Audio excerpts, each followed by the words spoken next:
দুই নম্বৰ চোৱা 2 নম্বৰ আছিল চোৱা যে কুৱেশ্যনটো পঢ়ি দিছোঁ মই হে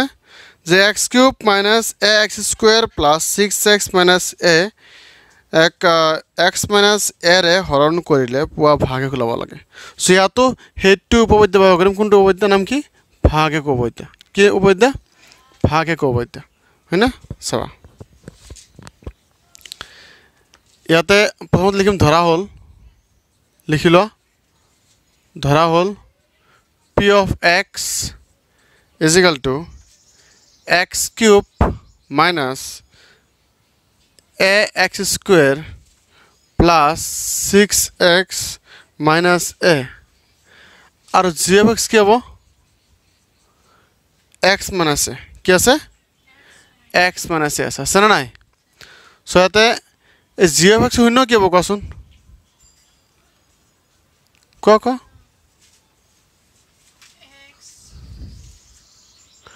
g of x শূন্য হ'ব যে চোৱা এর মই দেখাই আছো x minus a = 0 এনেকৈ পাতো না আমি শূন্য ল'ব গ'লে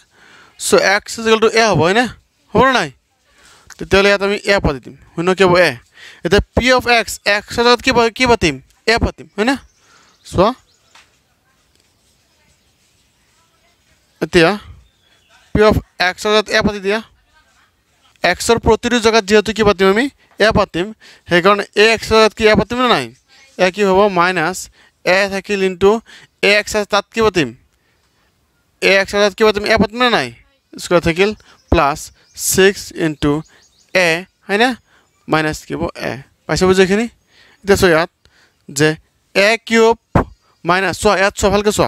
ইয়াত এটা a আছে ইয়াত দুটা a আছে কিটা তিনটা a হ'ব না নাই মানে a³ দিব পাৰি আমি ইয়াতে পাৰি নাই প্লাস হ'ব এটো 6a হ'ব না নাই মাইনাস a এতিয়া সোয়া ইয়াতে এটো প্লাস a³ আছে আর এটো মাইনাস a³ আছে আছে না নাই তো প্লাস a³ আর মাইনাস a³ কাটা যাব না নাই কারণ সব প্লাস এ মাইনাস ইয়াত এবিলাক একে আছে না নাই সো বিয়োগ করলে 0 হৈ যাব হয় না নাই তো 0 ভ্যালু আছে নাকি নাই 0 মান নাই সো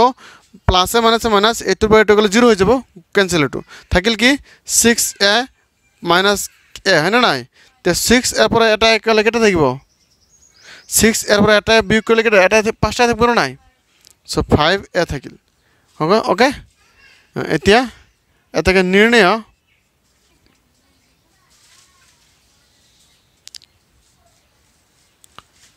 5a হয় না নির্ণয় ভাগে কিমান হ'ব 5a বুঝি পাইছা ক্লিয়ার হৈছে